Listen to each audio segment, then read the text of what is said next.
Okay, hello and welcome. If you are listening to this right now, you are a witness of the start of something special. This is the very first episode. This is the maiden voyage of a new Dallas Wings podcast. We are Wingflation. I am Jack Bonine, and this is my co-host Bryan. Bryan, also known as Roby, is what your alias is Yeah, on Twitter and I such. suppose like if you shorten it, that's what most people do. So yeah, that works. Okay, very good, very good. So I thought we'd start by just kind of introducing ourselves. Some of you guys, if you're listening, you may know us. You may follow us on social media. Bryan and I both also write for Mavs Moneyball through SB Nation, a blog that covers the Dallas Mavericks and Dallas Wings. I definitely have more of a focus on the Wings at this point. So I'm Jack. I have been following the Wings basically since the team came to Dallas. Really kind of started to get into them more in 2018. I was there for the Liz Cambage 53-point game. Remember the glory days of Glory Johnson and Skylar Diggins Smith and that whole era. And recently, obviously, the last few years with the team blowing up, getting Paige Bueckers, Azzi Fudd, having a lot more spotlight now with the growth of the league. It's been a really good time to kind of lock in and make more Wings content. So really excited to be talking about the team with Bryan. And Bryan, do you want to tell the people a little bit about you and your background here? Yeah, sure. So like you said, I write for Mavs Moneyball sometimes. Whenever I get the itch to uh, actually write something. But if you know me, it's more than likely from Mavs Twitter. Which if you do, I apologize. Or if you know me from Wings Twitter more recently, I also apologize. Uh, I only recently started following the W fairly closely. I think it was around the time of the W finals. Who was it with the Sky and the Mercury? I want to say yeah, that was Candace's last chip. yeah, 21. Yeah, that was when I started trying to follow somewhat closely. Couldn't all the way make it that next season, but after that, I was fairly locked in. I think for like the tail end of the final Enrique and Satu run, like that one really good season. Was that 23? 23. Yeah, that was Yeah. until this year, that was by far the best season in Dallas Wings history. Right. Yeah. And so like I was there for a bit of the tail end of that. Then we saw the fall of Troy. And then yeah, I think I went to my first Wings game live with you last season in the midst of the rebuild, getting in firmly on the ground floor when it was just Paige and our goat Haley Jones. And Yes.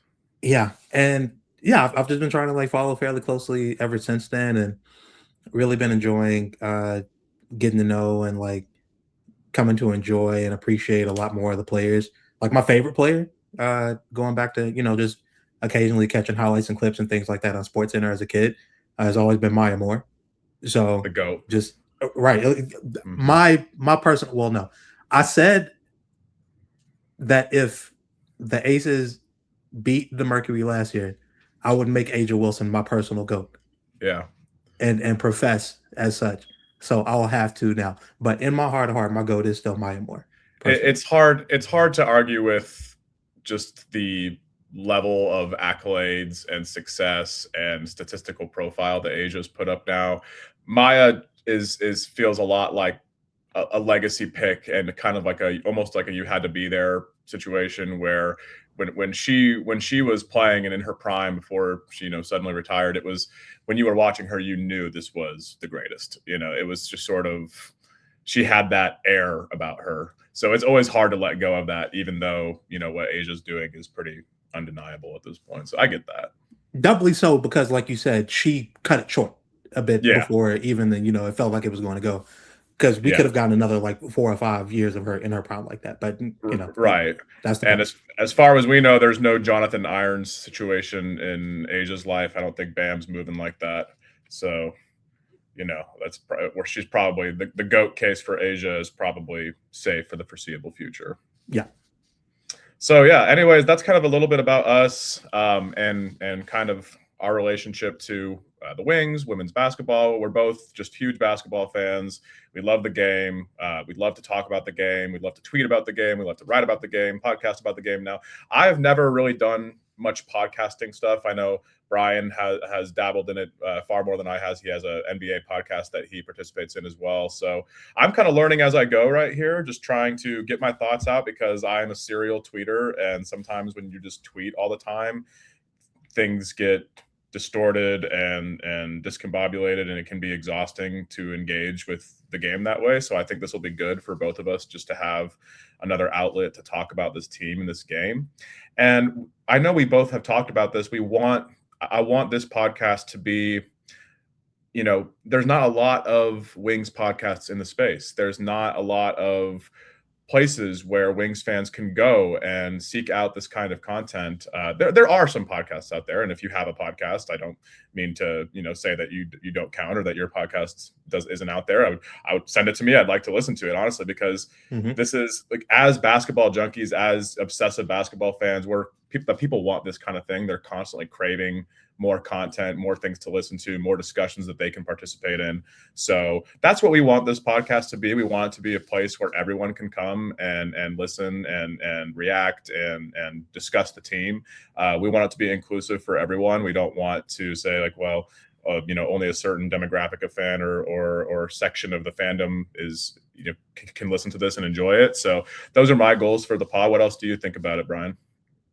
No, I'm 100% with you. I feel like it's cool that we decided to do this now just because, like I said before, it's not like I've been watching the W for very long, but I've been watching basketball my whole life, and I've always really enjoyed the few players that stick out in my mind. And as I've dug further into the game and watched more games and paid closer attention in and out of the season, there are way more players that really just like stick out in my mind that I just love to watch play. I love to watch Veronica Burton play. I love to watch Layla Lacan play. I love watching Angel Reese play, like all these different players. And it's cool to just kind of have like a more long form space another long form space, because as Kirk will definitely remind us, we also have the ability to just write these thoughts, but it's easier to spit them out straight from the horse's mouth and just have a place to just, appreciate some cool things I see in basketball.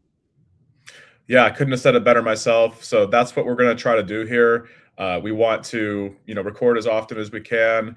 We'll have guests come on from time to time. I'll probably tweet some stuff and take questions from people on Twitter, and we can just kind of have like more of an engagement with that kind of thing. So I'm really excited for what this can become. Like I said, we're still in the very early stages of figuring out how to do this and what it's going to be. But I think that I'm really excited to get it going and to start talking hoops. Yeah, man. So kind of with that being said, that's just kind of our little introduction, what this is going to be, what to expect if you're tuning in. The Dallas Wings are in the middle of their best season in franchise history. They are 17-9, I believe, right? Or 17-8. Is it 17-8 or 17-9? I think it's 17-9 after the loss. Looking. Hold on. Look. After the loss. Hold, please stall. We are currently, and yes, I am a we sports fan. This is my team. We are we. That's right. 17-9, fourth in the Western Conference. I don't care about the conference. Fourth in the standings. Yeah, we're fourth in the WNBA. We are behind Golden State, Minnesota, and Vegas, I believe, right now. So it's been a great season. It's been pretty much everything we could have hoped for and more, I would say. I think that first-year coach Jose Fernandez has done an amazing job coming in and just sort of legitimizing the team and setting new standards, bringing in a great offensive system, getting the most out of the players that we have on the roster. So there's a lot to like. There's a lot to be excited about. I know that we're recording right now on Wednesday afternoon, so they haven't played the Portland Fire tonight. They play tonight at 9 p.m. Central.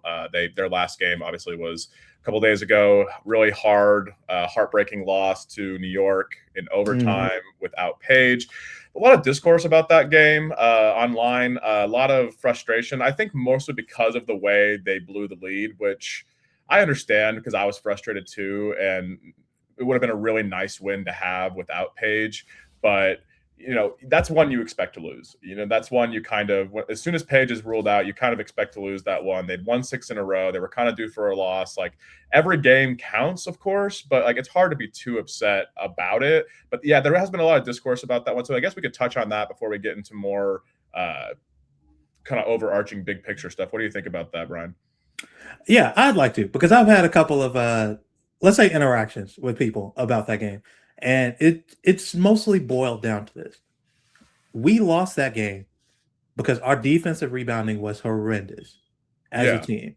which And was our defense in the clutch uncharacteristic. was We've terrible. been good at that this year.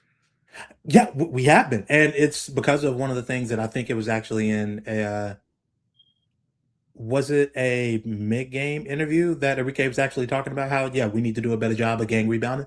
That's something they've done this season, where Right. they've actually been pretty good at that. And yeah, in this game, we I don't want to say like certain people were like disinterested in like boxing out, but we did not give the best effort, and the Liberty were clinging on to any advantage they could find because they really couldn't find anything, very Yeah. surprisingly, for the first, I don't know, 30 minutes of this game, 35 minutes of this game. And that was the one thing they did do. They did stick to it on the offensive glass and keep themselves in the game there, even when they frankly should have been. Right, because New York was desperate in that game. They were desperate and they played like it, even though they really didn't play particularly well. They No, were crashing the glass. They have size, obviously. They have John Quell and Brandon Stewart, and they play big, so they present a unique opportunity. But it was, yeah, the defensive glass is where that was lost, and the inability to get stops, especially down the stretch and in overtime. that's the next place I was going. The defense, particularly at the point of attack and in the paint, in the Mhm. last what 3 4 minutes of regulation, and then in all of overtime, it was just Sabrina and Stewie, but particularly Sabrina, just saying, "Hey, I'm just about to eat your lunch because you, Azzi Fudd, and you, Jessica Shepard, there's nothing either of you can really do to stop me, and there's not going to be help coming in like a timely enough fashion to really Right. prevent me from doing what I want if I want to get to the rim." And that was Yeah. basically it.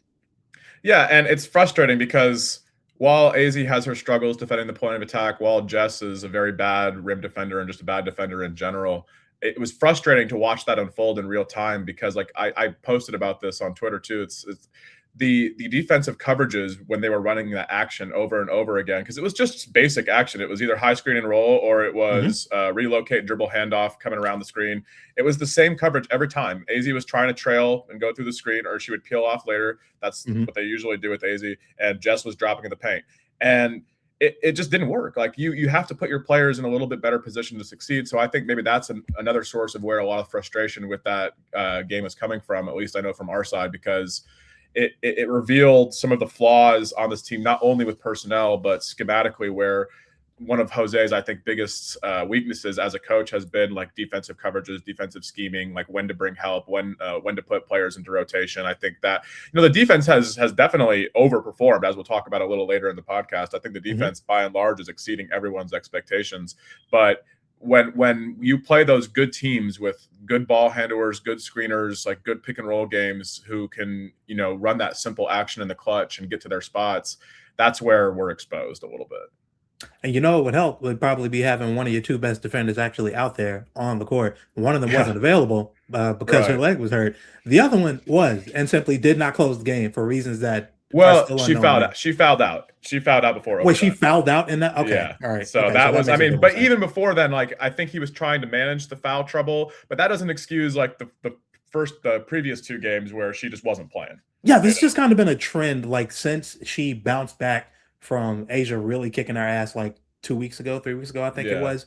And then she had like a couple of down games.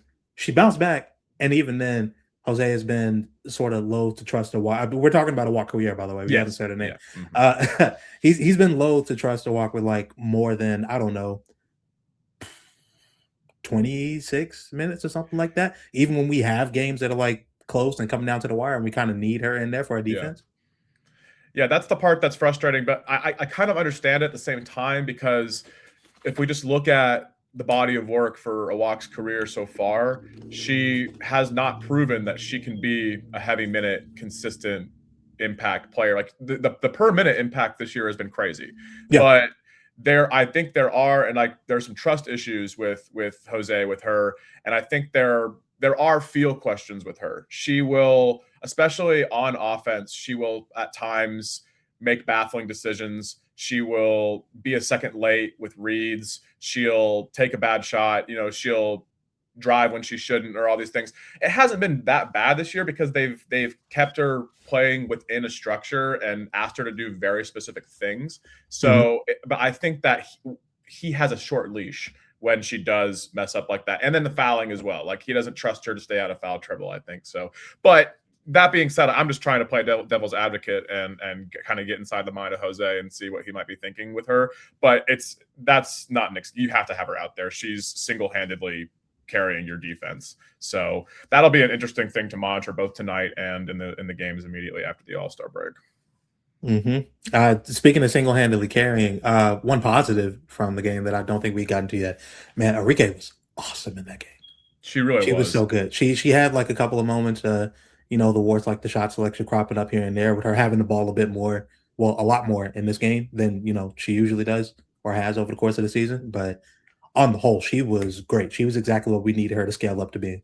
Exactly. And I actually posted this too. Like, it reminded me of a 2021 Wings game where Enrique was really in her Mhm. prime, and yeah, there would be games where she got in trouble with her shot selection and just overall decision making. But when she was on a heater, like at that time, like, even in 2023, she had games like that. It was like, when she was on a heater like that, you better just get out the way and just kind of let her cook, because it was so encouraging to see her scale up like that, because she'd been a good soldier all season, just sort of Mhm. playing a scaled down role, taking what the defense gives, playing more off ball. And she tried to do it last year too. Like, that's the thing that people forget, is that when she was healthy last year, she tried to do that last year also. The problem is Chris Koklanis had absolutely no idea how to utilize her and how And then to. how often was she healthy last year? Because man, she was Exactly. She hurt was a hurt lot. all year. So it was just kind of a Yeah. lost season for her. And then in the system that she was playing, and when she was healthy, that it was just like a my turn, your turn sort of, we Right. have no idea what we're doing here.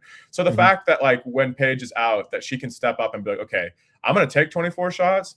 And I think, like, yeah, there were some bad shots that she missed, but there were also some bad shots that she made, so that kind of balances each other out. And she was reading the defense. She was making the right play. She was Mhm. comfortable with the ball in her hands.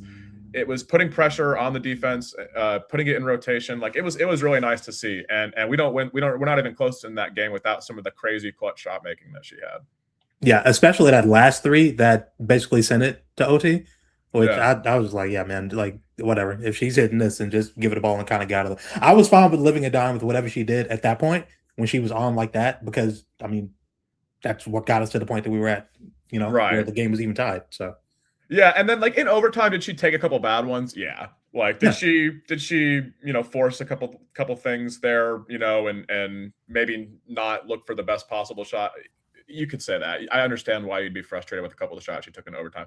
But the whole, like, oh well, they should have schemed up more shots for Azzi in overtime, and they should have, looked to find somebody else. It's like, the way you do that is by, like, attacking the rim and, like, driving and kicking and stuff. And, like, even when Enrique is at her best, that's not really her game either. No, and there's So no one else that can do it. yeah, there's literally nobody else on the roster who could do it. Maybe Zaza, but when Zaza attacks the paint, that shit's going up. So Yeah, I was about to say super tunnel vision, love it to death, yeah, but yeah. yeah, like, we can talk about her a little later, but yeah, I think that it's hard to be frustrated too much especially on offense with the last game. I get being Mhm. frustrated with the defense, because I was frustrated with the defense. I get being frustrated that they blew the lead, but I think that's just one you kind of just flush down the toilet and move on. Yeah.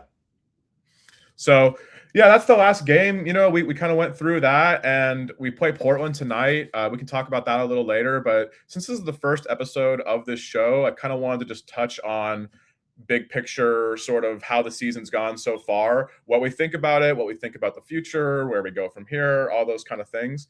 So I kind of wanted to start with maybe biggest surprise of the season so far, because I think it's pretty surprising that they're 17-9. I don't think many people would have had them at that, 26 games into the season. So what's been fueling that, Bryan? What's the biggest surprise that's led to that success for you? That would be the permanent demon herself, Owako. Yeah, man. She's been the biggest Hmm. surprise of the season for me. I so like I said, I wasn't watching the Wings all that closely when she first got here, and I wasn't keeping track really of what she was doing overseas. when she was playing, across the pond. So Right. I didn't know what to expect as far as what kind of play we were getting back this year. Man, she has really transformed herself into like a super, super useful like two-way player. Like when the shot is falling, is really tough because she's also super quick and light on her feet for her size, able to catch the ball, 1, 2 dribble drive from the wing to the rim, get there, finish over, a decent contest. I guess not like a great rim protector, like go through Right. anybody, but she's a really, really nice offensive weapon to have. And then our defense, she is so mobile and so switchable and has great hands and incredibly light feet. Like she has been a godsend, especially earlier in the season when Land was still finding herself after the face injury and really trying to adjust to what Jose wanted her to do and working through the foul troubles of her own, right? Which has Yeah. been well documented in her career. A walk really saved us in that stretch of the season. So I'm super, super excited for what she's done so far and what she's going to continue to do. Yeah, I would agree with that. I think that I was familiar with her from when she was on the team before. We drafted her in 2021, and she was not ready to play at the Yeah. WNBA. She Mhm. was like she for most of like the like smart people that were like following the league at the time and covering the draft, like it was a walk was pretty much seen as the consensus number one prospect, and it was either her or like Natasha Mack actually got a lot of love Oh, okay. as a top prospect among true ball knowers. The great Emily Adler from the Nine basketball had Natasha Mack number one on her 2021 board, mind you. So I think she went in the teens or like maybe like 12. So that's a really great pull. But I digress. Awak was considered a really great prospect, but she was very raw. She was playing in Finland and just didn't really look like she was ready for the WNBA, even though she had crazy physical tools. But she came over right away. Like she came over at age 19, and Oh, it was wow. like when she got minutes, it was oh, she doesn't know how to play basketball yet. Like it was, Right. Yeah. Yeah. but she made some strides like as the years went on. And mind you, that the Wings didn't have exactly the best developmental infrastructure with Vicky Johnson and then Letitia Trammell. Like I'm not gonna say they didn't do anything with her and didn't help her career, didn't help her grow, but they didn't have like a crack team of like bona fide developmental coaches, to work with her. But by 2023, like she was there were moments you could see the vision. Like I remember, I'll never forget. I was at the game where the Wings won their first ever playoff series. It's just winning 2 games against Atlanta. Yeah. And Awak had a great game in that clincher. I think she had like 13 points, multiple blocks, like had some crazy like game turning plays. And it was like, Mm. okay, like I can see it. I can see the vision here. And then she decided, you know what? I need more minutes. I need more time. I'm going to go over to Europe. I'm going to work on my game. I'm going to get more usage. I'm going to get more comfortable, just as a basketball player. But even so, like I'm surprised, just like you are, even though she made strides in Europe, because the role she was playing in Europe was not the role that we needed her to play here. She was basically playing like a big wing. She was doing a lot of self creation. She was taking a lot of jumpers. She was, it wasn't all she was doing, but she's definitely scaled her role to fit this roster, and that's surprising to me. I didn't expect her to really excel at the things that we needed her to do as a big. Her defensive rebounding has been solid. Her rim protection, obviously, I knew could be good, but like the fact that she's been so good as a rim protector, and that's been her primary role, whether help side or defending, like one on one in the post. Right. Yeah, I couldn't be happier with what she's doing. So I definitely agree with you there. Yeah, and she's still fairly young, still has room to add some muscle and become a bit better at dealing with like the bigger post presence bigs. Like I know that the true post scoring big is starting to, go away a bit in the W game, Yeah. but you do still have to deal with some bigs and even some forwards who Yep. have that skill set, and you really kind of have to like have some muscle and some brawn to, and some real toughness and tenacity in the paint to really like stick with those players. Deal with a Stewie doesn't really do that anymore. Deal with an Asia, deal with a BG, I guess. Like the Sun aren't really anything right now, but if she were to go to a different team, that BG think ate would her be okay. lunch, when they played Connecticut. That's kind of the thing. Like Yeah. BG ate her lunch, six Yeah. seven ate her lunch. Miller, Mhm. gave her a tough time. Which is why we keep the human comeback around. Shout out to Lee Uru. Shout out Lee. And that's the thing. That's the thing with the walk too. Like on offense and defense, because on defense on offense she has made her threes this year, which Yeah, pretty fake, honestly. She's a solid probably. 3-point shooter. Like she can shoot. Like she's respectable, space the floor, but she's not 40%. Yeah, Like she's she's closer been. to like a 36, 37% shooting, like a 40% Yeah, shooter, which even then is still yeah. good. At her peak, that's like 36, 37 is probably like where she maxes out. Mhm. But the she's not good at attacking. She can't attack a mismatch. She's not going to finish over big players in the paint most of the time because she didn't have No. great touch either. So there's definitely room to grow with her. But Mhm. the what we've gotten so far has been awesome, and now we just need to figure out how we can get it on a consistent minute basis. But kind of going along the lines of what you're talking about with the walk, my biggest surprise so far for them has been the fact that right now, as we sit going into the All-Star break, one game before the All-Star break, the Dallas Wings are top 5 offensive rating and top 5 defensive rating, which What? that's the mark of a contender in this league. Yeah. That's the mark of somebody like you have a shot to win the title. You're a top 5 offense, Yep. top 5 defense. And I was looking at that like the other day, and I was just like, I kind of can't believe that's true because it sometimes feels the defense can be still have so many holes in it. The offense, I'm not surprised, is No. top 5, but and then I'm looking at it and like going along the lines of a walk, like when a walk is off the floor, the Wings have a 108.3 defensive rating, which would be a bottom 5 defense. So she is basically dragging us from a bottom 5 defense to a top 5 defense with her minutes. Now, it's not that simple. Like you can't just look at on and offs and like as a 1-for-1, like this is what's influencing everything. Obviously Azzi has been fantastic off the Yep. ball and in rotation and generating stocks. Paige and Paige together in rotation are just so awesome. That's why I'm like, I want Jose to play more aggressive coverages because like those two can cover so much ground flying around and recovering in rotation.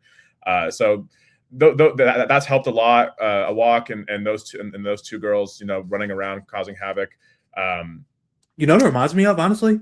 Like seeing the two of them playing defense together off ball, like just as like team defenders, even with the 3 guard lineups with Enrique mixed in there, it kind of reminds me of, you remember how the 24 Mavs, they had like Lively, PJ, and Derrick Jones Jr., and Yeah, then you just had like Luca and Kyrie kind of like on opposite wings or opposite corners, just playing passing lanes, just swiping, getting their hands in there, doing whatever they had to do. Otherwise, they just had to like rotate around and be in yeah. position, and that was it, pretty much. You're flying around, and your guards aren't good point of attack defenders, but you're just funneling people into the paint. A walk's there to clean stuff up. You Hmm. have your rotations that are cleaning stuff up. That's why I think that Jose has leaving meat on the bone, honestly, with the defense, because they do have even working around the Jess Shepard of it all, which is a very big workaround Hmm. because Jess is just so bad, that you have to play her with somebody else who can guard the rim, especially in close moments, that or else you're just going to get fried,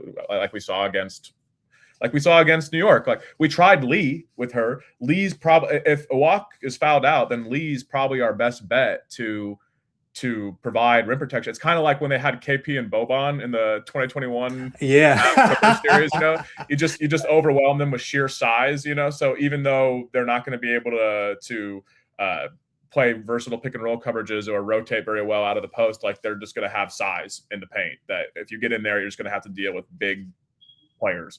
But that's why Maddie can't play with Jess. Like it's people No. are like always talking about why are Maddie's minutes so low? Why can't Maddie play? Like Maddie comes in, she scores 11 efficient points, she makes all her threes. Which shout out Maddie for Hmm. making her threes this year. That's been Yes, for sure.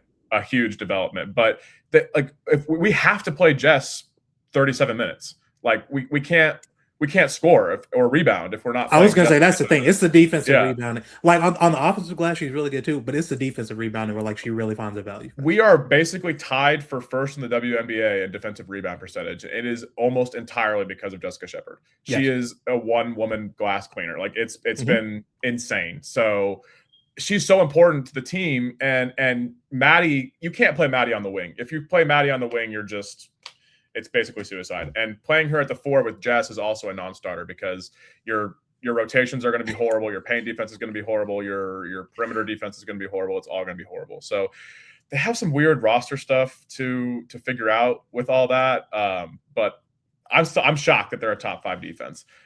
So Honestly, it's really encouraging because it makes me like, man, I can't wait until Lan is back and like we have her and a walk like both just consistently available. We have like Lee for whatever I don't know whatever like mismatch stretching gadget minutes we're minutes kind of you gonna need, need her yeah. for. Right, yeah, against like a good post big or like someone who's giving us trouble on the glass or something. But just having a walk and Lan both there to help kind of cover for what Jess can't do defensively, I think is so important, and it makes the vision a lot clearer for what they wanted to do at the very least Mhm. with constructing this team. I don't know if they were willing to bet that they were going to get this kind of defensive production from a walk when they brought it back. But now that we kind of know what we're getting, I'm super excited to see the two of them maybe not even play together. But do you remember not this last game, but the New York game that we played before that, Yeah. where Zaza, Awak, and Lan, like in the second quarter, they just completely shut New York's water off? It was one of my favorite stretches of the entire season because it was just, if we could get this level of defense all the time from, or at least more consistently from the Yeah, personnel out there, I mean, you start lying to yourself really quickly. yeah, man. Why couldn't we? If that was shout out to Boom, why couldn't we like win a playoff series? You know, if we Yeah. could get Zaza out there for like 15 minutes a game, 18 minutes a game, and having her defending at the point of attack, and we've got these kinds of players behind her cleaning up, protecting the rim, and then you just let Az and Paige uh, play passing lanes and like get their hands in there and rotate and fly around, you know, and then you've got Orike as a wild card, you know, just mixing it up, and hey, she might have 24 points for you tonight. Yeah, and that's the vision right there. And shout out to Enrique also for competing on defense and trying Exactly. and playing her role there. And yeah, it's not always going to be good. The effort's not always going to be 100% consistent, but by and large, like she's been, this is the best I think Enrique has looked defensively in her Dallas Wings career. Even the season where she led the league in steals. You know, I know that sometimes we look at high steal totals and we think, oh, they're playing good defense. And I can tell you right now that year that Enrique led the league in steals, she was not playing good defense. It was quite the opposite, in fact. So, but this year, she's bought in. So I think all of that is contributing to this top 5 defensive rating. Which, yeah, is it a little fake? Probably. Yeah, it's probably a little fake. Sure. Yeah. But it's still better than we could have ever hoped for. So that's definitely, I think, biggest surprise in a positive way. I think if we're talking biggest disappointment, I think it has to be Lan. Like I think it, she's had extenuating circumstances that are out of her control. She had the facial injury. She's having the leg injury now. She can't stay on the floor. The more aggressive whistle this year has led to a lot of the stuff that she likes to do on defense being called fouls. Mm-hmm. But then also, like, on offense, she's just a lot of times tried to play outside her comfort zone. She's tried to, I think, earn her contract by doing stuff that she shouldn't be doing, by trying to create something out of nothing, which is just not what she should be doing. Nope. And it's just disappointing because, I mean, if we got the Lamb that Minnesota had the last couple of years, and she was contributing at that level this year, we might be the 1 seed. Like, Yeah. it's that's the biggest swing piece I think for the rest of the season, is if she can get back to close to that, if she can get healthy and get back to close to that, that's basically not to be a Donnie Nelson of it all, but that's basically like adding a huge trade deadline piece, Yeah. No, and here's the thing. Like when you showed me that this was going to be on the rundown, I was intrigued by that, and I knew that I was going to want to talk about it because, like, if that's the most disappointing thing from the season so far, then I'm honestly like really encouraged because Yeah. you remember you were there. You know, we were talking, going back and forth. I think she had like a 6 game stretch. I think the last 2 might have been when she finally got the mask off. When we thought she might have been concussed at one point in the middle of that, but she had a 6 game stretch after coming back from an injury where we were like if you squint, you could kind of see like Minnesota land here, like a little. Like it's She was obviously never going to get back to that without Cheryl, but right. I don't, man, she's been so much better lately. Like the fouling can still come and go, but it's been a lot more in control. She looks like she knows a bit more of like what her place is and where she's supposed to be, particularly on defense. Mm. But on offense, she's not panicking when she's catching the ball nearly as much anymore. She catches the ball and is okay. I'm either letting this fly from 3 with some confidence. I'm immediately looking to flow into a handoff.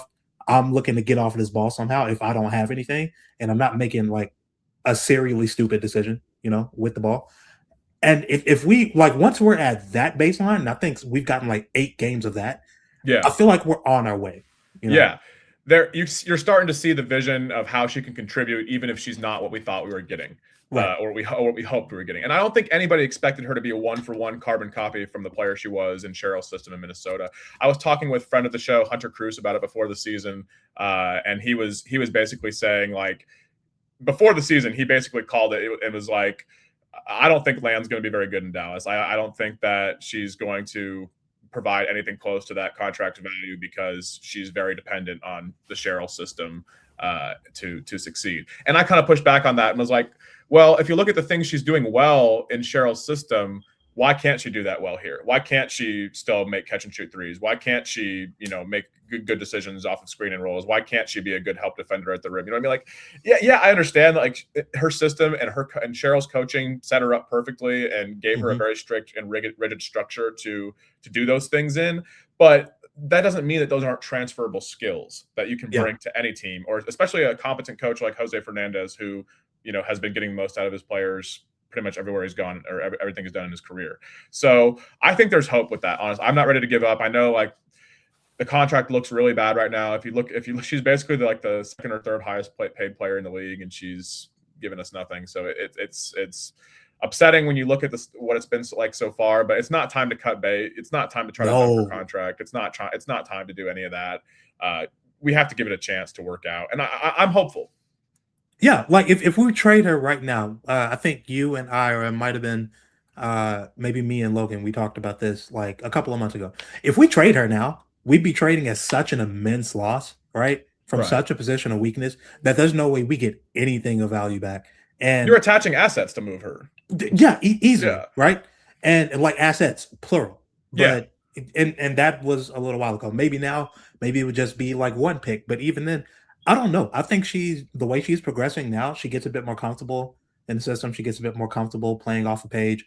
I think that she's going to get to the point where she is going to like have positive value again and be like a positive contributing player if she kind of isn't already. And I don't see the need to like try and move off of her right now. We'll see what's happening because the trade deadline is coming up. We do have a couple of moves I want to say to make with this roster, but I don't think that should be one of them. Not right now. I agree. And we'll touch on that a little bit later, like just a post All-Star break trade deadline lookout.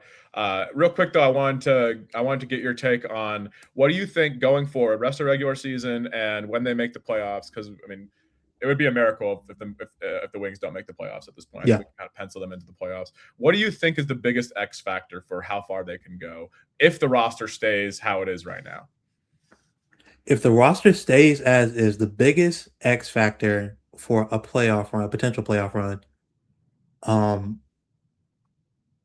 Enrique, how often can you do this scale up thing? And how often can you do it with Paige in the lineup? Can it only happen because she's had big games with Paige in the lineup before, so I don't even know if that second question is necessary. Just how often can you give us this, right? Like maybe not last night, but how often can you give us like a decently efficient like 18, 19 in a playoff setting? I think that's a really good point because we are going to need that. We're going to need that, especially given our defensive shortcomings. We're going to need to try to outscore teams.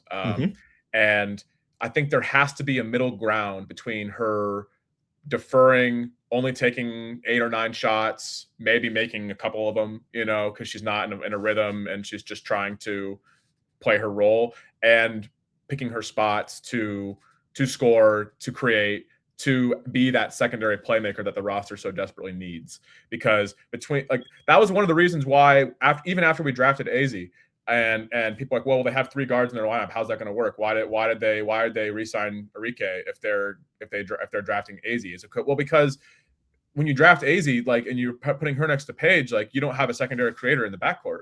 You don't have someone who can break down the defense off the dribble. You need somebody else who can do that. And ideally, if you have a Paige and Azzi backcourt, then that secondary creator is a wing. But this is the WNBA. There's like 4 of those players in the league. You know what I mean? Like those players aren't growing on trees. So Enrique is kind of the best bet you have. And Enrique is short and not a wing, but she's at least, got some strength and some size and some, ability to leverage that in that if she is playing the 3. So I think that if that's going to work, that's a really good X factor that could swing things. For me, I think too is what can you get out of Jessica Shepard on defense? we have to we have to get it has to be better. It has to be better. There's just no way that it can continue like this and us to do we can't do anything in the playoffs if she's defending in the playoffs anywhere close to how she's defended so far in the regular season. And I understand that, like, defense is a skill. It's a talent. She's a very bad rim protector. She doesn't have length, really. She's a bit undersized for a WNBA center at 6'4". She is not like the most supreme athlete in the world. So I get that there are physical things that are working against her to be like this impact rim protector, and I'm not expecting that. We need more effort. There has to be more effort. There has to be more. There has to be more of a desire to stop players from getting to their spots, to do her work early, to stop players from catching down low, to stay with ball handlers when she's in drop. There just needs to be more effort. And it's something that Jose is letting her get away with because she's carrying a large load on offense. And she's doing an amazing job of rebounding, finishing defensive possessions, starting to break the other way. Like, that's the thing that's frustrating, though, for me is, like, I think that she has some physical skills that we can leverage more of on the defensive end. Like, get her blitzing and recovering. Like, get her hedging, get her hard hedging. Like, yeah, I was gonna say, like, the comps to Sabonis have been flowing in, like, in the last few weeks, and I think I was one of the first people to make it, and it made me laugh, and then it made me kind of sad. But is this not just sort of a couple of years ago Karl-Anthony Towns situation where it's like, okay, we know you're not a rim protector. We know that's not really what your physical tools and what your makeup as a defender is going to allow you to do. Is it just a situation where it's like, hey, you maybe don't need to be like at the level of screens, but you're way more mobile than a lot of the players your size and particularly at your position. We have to figure out a way to leverage that more. Like, is that maybe a way that we go about doing it? And then maybe, we can talk about potentially how she can go from, but like, you have to be able to give us something on the defensive end if you want to go from a productive player, which she is, to like a genuinely impactful player, which she currently is not, right? Like, that's kind of what you're alluding to.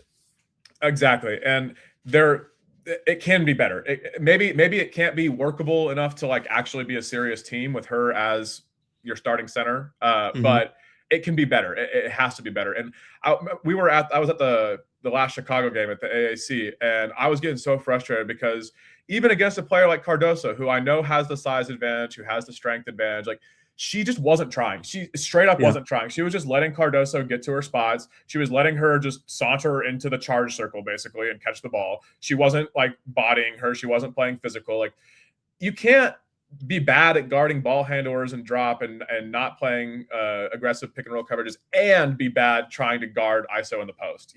Those are the things that there has to be some level of buy-in, and there has to be some trade-off to where maybe you're not as involved on offense. Maybe you're not being the primary ball handler at times, or being the hub style, big that you have been. Maybe we sacrifice a little bit of that to conserve some energy for the defensive end. And maybe Jose is experimenting with that, and we're going to see that later in the season, or maybe he's saving it for the playoffs. But it's really hard to say something like that for the playoffs when you haven't done it at all. That's the thing. To do it in the playoffs, like, you have to get these reps now. Like, the regular season is really important. It's one of the things I hated about Jason Kidd the most. He would consistently break out. Maybe they were things that they were practicing, over the course of the season and just not using in games. But he would consistently try to do things and try to pull strings in the playoffs that they simply didn't have any experience with, any kind of reps put in the regular season trying to perfect. Right. And I hope that that's not what we're, kind of banking on going into the playoffs for this Wings team, because I would like to see them, especially with, like I said before, getting Lamb back more consistently and her starting to be more of a productive player again.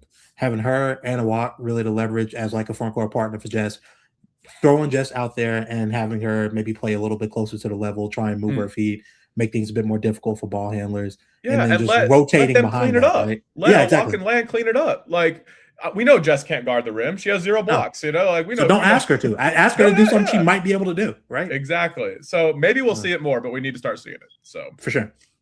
So yeah, I think we're kind of burying the lead a little bit, talking about how the Wings have been so good and all the success they've had this year. And I don't think we've said her name once. Paige Bueckers, she's on the team. Paige Bueckers, we've gone 44 minutes without really talking about Paige Bueckers in depth, which is kind of insane. But, everybody knows how good Paige is. But I don't know if we do know how good Paige is. She is something else right now. She is playing like the best player in the league. Yeah. It's really a shame that she had that nasty collision on Sunday afternoon because Yeah. I feel like that maybe I hope that she comes back tonight and plays and can pick up where she left off, and maybe the All-Star breaks, coming out kind of a inopportune time too, because she just feels like she figured everything out, right? What are you thinking about Paige right now? She's the best guard in the league. And she, frankly, the only player that I think is really kind of seriously in the running with her, like seriously ahead of her in like any real MVP conversation right now is Asia because she's Asia Wilson. But I would put Paige up against what Asia's done this season pretty confidently still. That's how much I believe in the player that Paige has shown us that she is this season on both ends, but especially offensively, she has been otherworldly, especially like the last, what, 6, 7 games, something like that. Yeah. And the fourth quarter stuff has just been nuts. Like Yeah. that was like what, like if she has haters, that was something that her haters or Sonia Citron Rookie of the Year truthers were pointing to last year for, oh well, she fell apart in the fourth quarter. She didn't shoot well in the fourth quarter. She wasn't a clutch player. And this year she's like, how about that? I'm Yeah, I'm gonna be actually the the best fourth quarter player in the league. she's just Actually, taking yeah, she's just taking over games, and I know at times it's frustrated us because it's just been like, sometimes she'll spend the first three quarters just kind of floating through things and feeling things out and not being aggressive and moving the ball, and then all of a sudden the fourth quarter happens and she scores a flurry of points and she makes all these crazy shots and all of a sudden she's got 25 points. So I think that over the last 10, 11 games, there's been a noticeable shift in how she's gone about her business. I think that it's taken her a little time, and I want to give more credit to Jose Fernandez because I think he's managed the situation well, where he's basically empowered her to say, "Look, I know you want to play unselfishly. I know you want to move the ball. I know you want to get off the ball and cut and open things up for your teammates, but like sometimes you just need to go get the ball and say I'm the best player on the court and go get a bucket." And I think that over the last 10 games, she's or 10-ish games, like plus or minus, but like she's really found a perfect balance there between when to play off ball, when to facilitate, when to set people up, and then and she's reading the defense, of course, like she always does. Like she takes exactly what the defense gives her, but then she also knows now when it's time to, like, I don't care what the defense is giving me, I'm gonna go get a bucket. you know what it is? She's genuinely on the 24 Kyrie plan. Like Yeah, she goes hard in the first quarter. She manages both the game and like her exertion, offensively in the second and usually in the second half of the third quarter. yeah, Right? Like if we need to, if we're kind of flat in the first half and she needs to come out swinging at the start of the third quarter, usually she'll do that. But in the middle quarters, usually she's chilling, and then she'll come out with about 8 minutes left in the fourth and right. just start swinging. Like I think the game just before the last one, where she had that collision with NECA, I was kind of annoyed with the game that she was playing because I was like, all right, P, you're like, I know what you're capable of. I don't know if we're seeing it right now. And then she came out, she had what, like 8 points and 6 assists in the fourth quarter, Yeah, something yeah, something yeah. stupid like that. And I was like, oh, okay, well, never mind. Right. And it's just we're watching one of the best to ever do it, figure it out in real time of how Hmm. to be the best, and it's really special to watch. And I think that roster building and asset allocation and all those things, that team building process things that we can talk about and think about, like, it's important, it's really important, but that shouldn't overshadow when you have an all-time great in her early stages of her career, Yep. basically figuring out how to win at this level. And that's what we're seeing, and it's really special. We shouldn't take it for granted. It's I don't think I think Asia's probably still got the MVP wrapped up. If things continue how they are, but Paige is going to force the narrative. She's going to For sure. force. It's going to depend a lot on where Dallas finishes in the standings. So Hmm. something to keep an eye on. But I'm having such a good time watching her, and it's so nice, especially that over these last 10 games, she's gotten into the paint. She's going to the rim. She's getting to the line more. She's shooting more threes. Like, she's doing all these things that we've been asking her to do since she stepped on a floor, like, and she's doing them now. And she's she's mixing it in perfectly. So I'm just really happy because she's my favorite player. She's my favorite, probably my favorite WNBA player or women's basketball player that I've ever watched. And I was so excited when we drafted her because, and we won the lottery, because you knew that this was going to be what she was capable of. Like there was no doubt that if she stayed healthy, that she was going to eventually become this kind of player. And we're seeing it unfold right now, and that's really, really cool.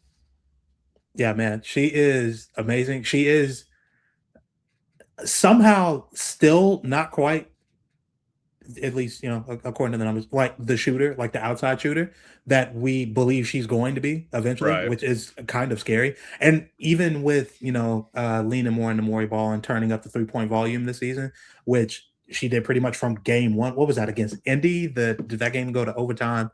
And she just like in the second half, just like kind of just blicked them down pretty much. Yeah. Yeah, that I remember that game.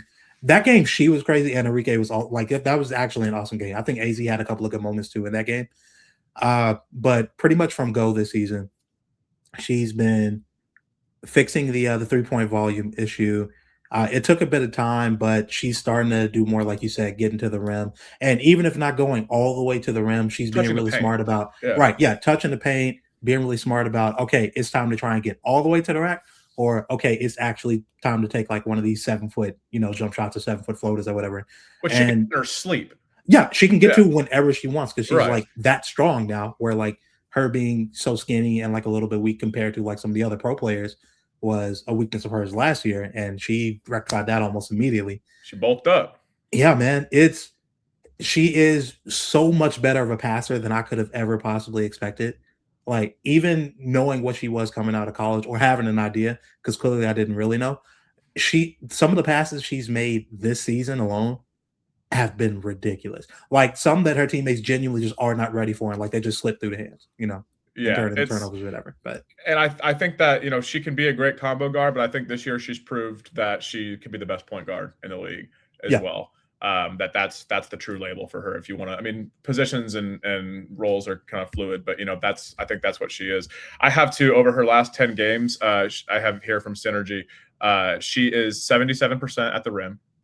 She is 52% from the mid range, and she is 44% on pull up threes.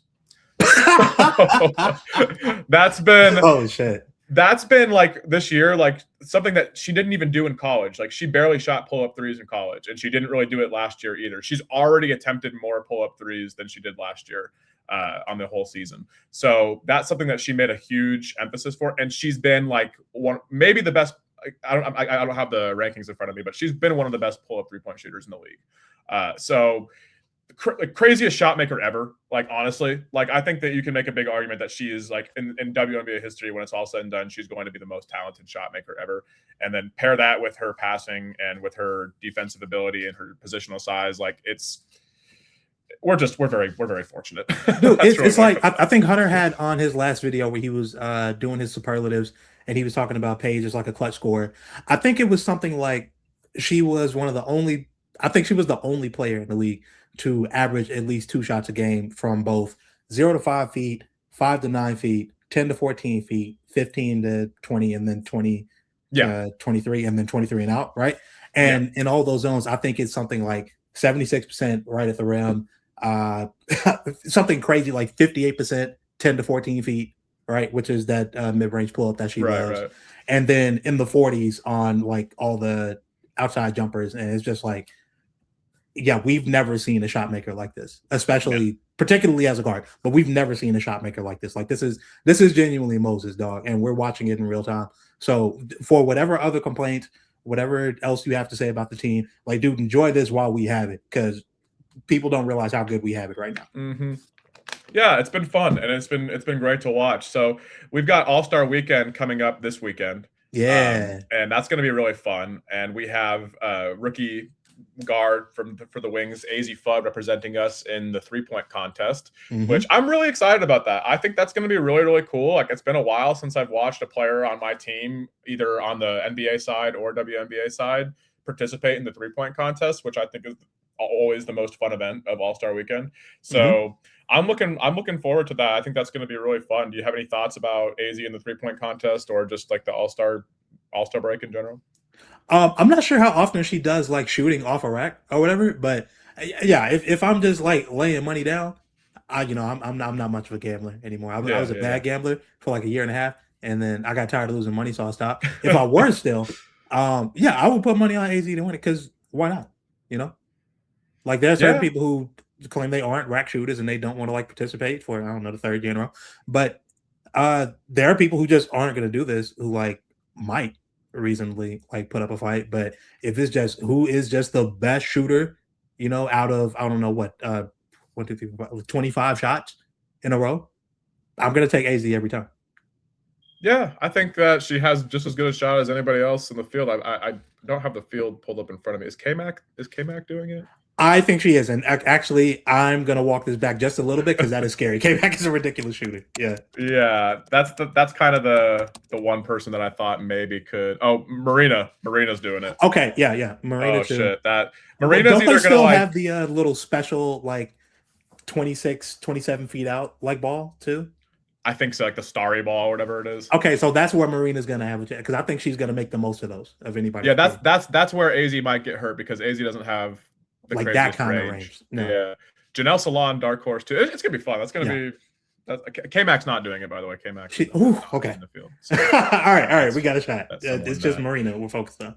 Yeah, and I know we probably haven't touched a lot on AZ's season yet, so this is probably We a good should. time to just kind of to mention, AZ's having a really good rookie year. For me, she's exactly basically what I expected coming out of college. For her rookie year to look like it's pretty much in line. And the crazy stock production, I knew she was a good stock, going to be a good stock player in the league, but because her hands are so good. She's Holy strong. shit, dude. Her hands. She's such a good help defender. But I didn't anticipate this level. Like she's damn near averaging a block a game, which is just nuts for a 5'11" guard, But Yeah. yeah, so I'm that's probably the one thing that surprised me. Also, like I think the 3-point percentage is gonna go up. I think she's like at what, like 38, 39 right now. Like that should be closer to 42, 43 Yeah, with for all her the career, she production. is going to be like around a 42, 43% shooter, Yeah. if not more. Like this feels So a lot like Paige last year, where Paige was shooting what 35% on the season. I'm like sort of low volume, and everybody on earth knew, okay, this number isn't going to stay here long term, right? yeah. So yeah, I think that the volume is going to go up for AZ. The percentage is going to go up for AZ. I especially think like post All Star break, we're going to see that percentage shoot up. The volume that remains to be seen. That's going to heavily rely upon both her and the coaching staff. Working to make sure that AZ doesn't take bad shots. She has like the midi, the one dribble midi pull up that she likes, and she Yeah. goes to that a lot. Honestly, a little bit more than I'm comfortable with, but it's a shot that she can hit with great consistency. So you can only Right. complain for so much. It's not a bad shot. She doesn't take bad shots, but there's a difference between not taking bad shots and fully optimizing your shot diet, right? Yeah. Leaving To a point on the be, table, basically. yeah, Yeah. there are times she opts for a pull up too, where I'm just like, man, you are genuinely maybe if not for Paige, maybe the best shooter I've ever seen in my life. You can afford to take a few lightly Right. contested or with your And feet not fully set, right? that's the biggest area of growth for her because Yeah. the catch and shoot threes are, we never have to worry about that. No.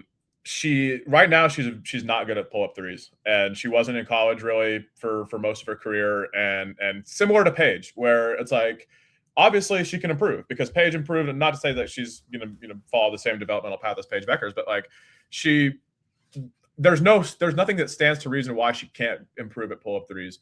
I have the same data set that I was looking at for Paige over the last 10 games. AZ is 2 for 8 at the rim over the last 10 games. Mhm. And this is actually just out of pick and roll or ISO situations. So Okay. uh, she's 2 for 8 at the rim and 15-28 from mid range and 3 for 12 on pull up threes. And that's actually not over the last 10 games. That's over like the whole year in pick and roll ISO situations. So Mhm. that's where she's leaving some meat on the bone, because if she's not taking those pull up three opportunities that are there off of screens that defenses are sometimes giving her. And yeah, she's 15-28 on middies in that situation. That's awesome. That's over 50%. Like she's automatic on that shot, which is great. But if that's all you're doing when you're getting ball screens or when you're in isolation, you're becoming too predictable. It's becoming too much of a one-trick Yeah, pony. you don't want to fall into like the Malik Monk trap where like teams know, okay, you're a pretty good shooter, but you're like a great shooter from like this particular spot, and we know you want to Right. get here. So we can lure you here and we could just like get a hand up and contest and live with you taking a tougher two as opposed to like a tougher three that's potentially worth more. Then we'll be fine with that. We'll do that. Yeah. We'll allow you to take that pull up shot, even if you're really, really good at it, because we know you're leaving money on the table by not taking pull up threes for more consistency. Yeah, exactly. And I think that she can improve. I think that she will be better. I think that that's something that she is, knowing how she works and her character and what her goals are. Like she's going to get better at that. I think that it's hard to find fault with Azzi's rookie year. Like I think that she is, it's a bit of an awkward fit in the backcourt with her, Paige and Enrique, and just roster construction wise. But that's something that's not her fault, and that's something that they have to figure out as an organization.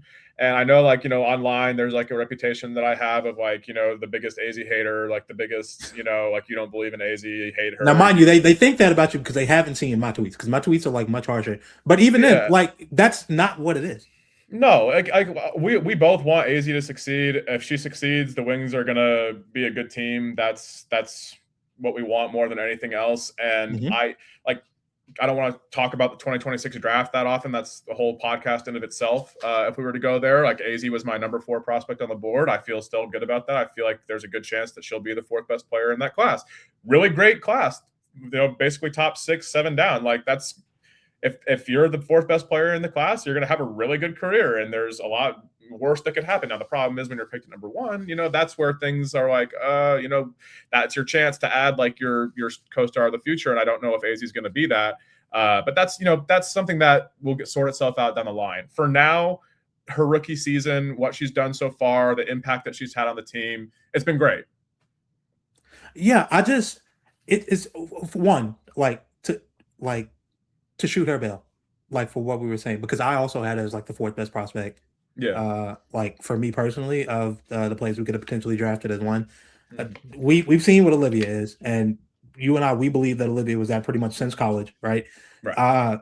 We've seen what Awa has been able to do since she came over. It took like a week or 2 to get her bearings, and due to the Azzi McMcGour injury, has been able to get inserted to the starting lineup or be in the rotation at the very least, playing heavy minutes. Right. And she looks great right now. I am still, from anybody who was worried after the ankle injury or whatever, I am taking all Kiki Rice stock. Give me all of the Same. Kiki Rice Yeah. stock. Yeah. Right. I love her as a player, dude. So Mm-hmm. I think she's going to be really, really good as well. But I don't think that it is like a slight to think of those players fitting this roster a bit better than what Azzi does. I think it is maybe a slight to all the people who swore up and down if this was going to be a weak draft, when it turns out Yeah. actually no, it's 100%. really, really good at the top. Because then you Yeah. still got whatever Lauren Betts is going to end up being, right? Flau'jae Which she's has starting played to perk well, up. in Flau'jae has stretches. been awesome. Like Gabriela Jaquez looks like a real player, here and there. Like there's players that came out of this draft that are going to be really, really good for a long time. A lot of them. right, exactly. It is, and to shoot us a bit of bell, you just said a couple of minutes ago, these things that we're critiquing about Azzi, like I think the point of attack defense thing, I don't know how much better that's going to get, but I do think it's going to improve because she's a really hard worker. But the volume of threes, the pull up threes, I don't know how good she'll eventually be as like an on ball attacker, like just That's out not of going to happen. ISO scenarios. I That's don't not going think to that's happen. going to be something Yeah. that comes along. No. But can she get better at like getting to like a pull up three comfortably out of pick and roll? Yes. And I think she's a really hard worker, and she's gonna eventually like get to that. We think that Yeah. she's gonna see that kind of growth eventually, mostly because that's what they drafted her for, and that's the plan that they have her on. Right? That's Yeah. what they're expecting to get from her. And playing next to Paige is going to be made that much easier because you're never seeing the best defender on the other team playing with Paige. No. Yeah. You're Right? going to be able So, to, have benefit. They're going to benefit from each other. And it's going to work out if we can get the rest of the roster figured out around those two. Yeah. Because just having those two on your team is awesome. Like having them as a partnership in terms of like basketball fit in a vacuum, just those two players is fantastic. So it's just a matter of sorting out the rest of the roster and figuring out, it's like, okay, can she be Kayla McBride? I don't think she can be quite that level because I don't think people understand that Kayla has like a lot more juice off the bounce than than people want to give her credit for.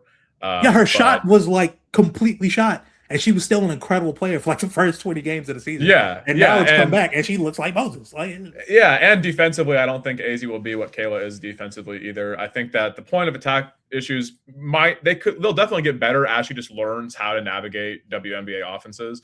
But that's not her ideal role. You no. want her in help. You want her rotating. You want her basically not having to expend all her energy and not having to use all her utility guarding the other team's best ball handler. That's just not her role. It shouldn't be her role, no matter how much she improves. So that's something that they have to figure out with the roster, but they have time to figure it out. The problem is it's hard to see because this league, there's a lot of really good teams, and most of the best way to get better is to pick at the top of the draft, which we're not going to do for the foreseeable future. So that's where a lot of my frustrations or maybe I guess criticisms or just like being harsh on if you think I'm harsh on her as a player is like she's a very important player for our roster, man. Like she's a swing piece, like we gave up the big asset that is going to be our last real bite at the apple in terms of having a legitimate second star. And it's for as good as she can be in the league, I don't think necessarily that she'll be that, which is not her fault. But yeah, I want to say it again. The issues that people have with the roster as a whole, no matter which side of this you're on, that all goes up to Kurt and Greg. That's not her. She 100%. didn't pick herself. Paige didn't pick her. No. This is the team that we have, and they are playing the best they can within the context they've been provided. Every player on that team, right? Yeah. So, yeah, man. So yeah, I think we've we could talk about that till we're blue in the face, but I think that we'll talk about that more as the weeks go on and whatnot, and see how the team looks after the All-Star break. I think we have the Fire tonight. It hasn't been announced yet if Paige is going to play, right? She's questionable with rest, and I wouldn't be totally surprised if rest was very funny. But yeah, that's why I'm like, I wouldn't be totally surprised if they just said, "Hey, just don't come back till after the All-Star break." Like, I would get it, man. I'm not gonna lie, especially after missing out by a hair on that Liberty game. I would like. Oh God, I don't want to push her because she's super important, and her health is very. Like, I'm still not certain that she wasn't concussed on that play. Right. So I would definitely not want to bring her back earlier than necessary if we don't have to. But if she can play in this game, and if it's not going to hinder her like in the future to play in this game, she should. She kind of needs to play. Yeah, we need the win. This done. We need the win, and yeah, like on paper, should we be able to beat Portland without her? Like, yeah, we should have last time we played them when we lost by 1. It was basically the same game as the Liberty. Like, it was honestly like the same exact thing. But like Portland's pesky, man. They're just they play hard. They have great coverages. They mix things up well. They have what else they have? A bunch of threes. They're not a bunch of teams in the league have. They have wings. They have wings. Plural. They have Big Bridge. They have Bridgie Carlton. They have the real Sab. Well, no, Sab is back.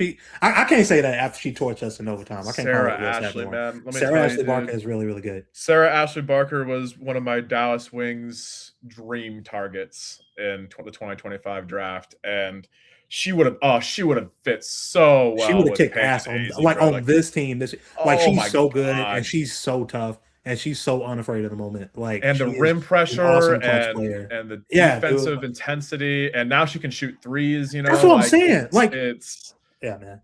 What a player. Shout out Sarah Ashley Barker. Yeah. And Carla Lay, obviously Wings legends, should have been. Oh, yeah. Should have never. By the way, Sarah and Carla currently carrying my fantasy team, by the way. Yeah, that sounds about right. Shout out to the late game closers. Yeah, we're playing each other right now, aren't we? I think we are playing each other. Yeah, okay. It's America's game of the week. Yeah. Oh, that's crazy. Yeah, so I mean, it's going to be a tough game if Paige doesn't play. So hopefully she plays. Hopefully we can get that win going into the All-Star break. Post All-Star break, we've got Atlanta, we've got Washington twice, and we've got Connecticut. So that's one you really want to be 3-1 for. You want to win both Mystics games or split the Mystics games and somehow scam the dream win. And I was about to say, you talk about pesky. The Mystics are tough too. Like, we were talking about Paige and how Paige turned out. I'm so glad that she made this leap and has become the player that she is this soon, because man, Sonya and Kiki are really good. Like, Yeah, That's I'm so good not this year, I'm man. not the biggest Kiki Iriafen believer in the world. I think that she's a good player and she's a great rebounder and she's pretty versatile as a perimeter defender.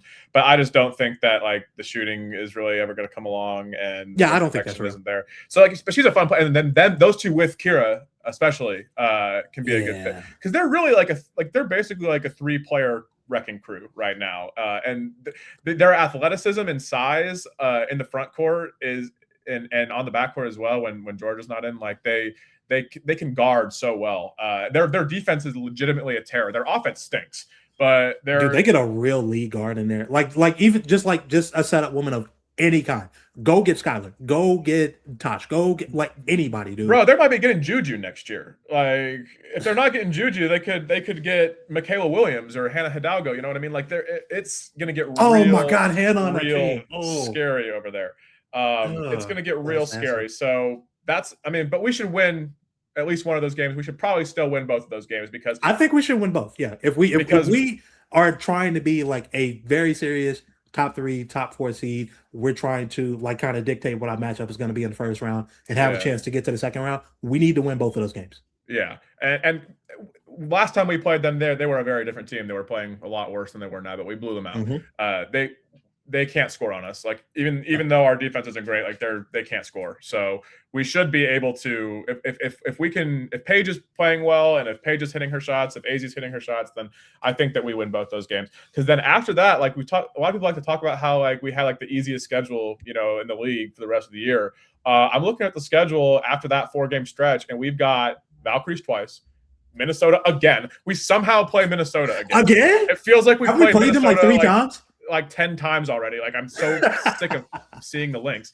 But we have them, we have the Valks twice, and we have the Fever twice in August alone. So that'll be interesting.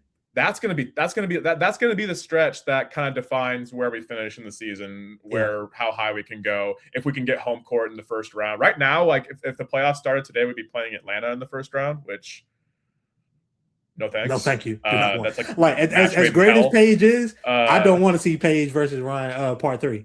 But that's going to be we'll talk about that next week when we record next week, because I'm really interested to see how Paige attacks Ryan, next time with the level that she's playing at right now. That's true. We played them like twice in a week in a stretch of the season where Paige in particular was still trying to figure some things out. So it would be interesting to see them play now. That's going to be really interesting. So yeah, that's what we kind of have to look forward to coming out of the All-Star break. Hopefully we get a good win tonight and go in on a high note.